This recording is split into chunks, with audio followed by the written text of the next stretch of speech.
এলাচ, দারচিনি, লবঙ্গ, গোলমরিচ, জয়ফল, জয়ত্রী, আরও অনেক কিছু স্টার মশলা, আরও যা যা আছে গরুর মাংস রান্না করতে যা যা লাগে সব মশলা এখানে দেওয়া আছে। আপনারা সবাই জানেন কি মশলা লাগে না লাগে।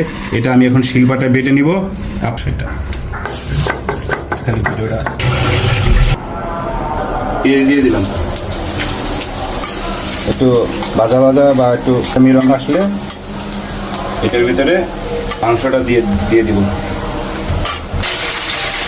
অনেকে আবার মনে করেন যে এটা ভাজলে মনে হয় মাংসটা হার্ড হয়ে যায়, আসলে হার্ড হয় না। আদা বাটা দিয়ে দিচ্ছি, মশলা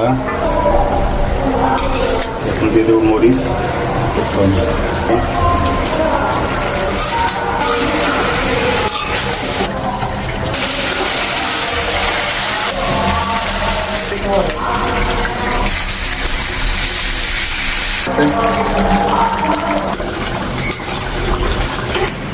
রান্না করা শেষ, এখন নামাজ পড়ে এসে খাওয়ার পালা।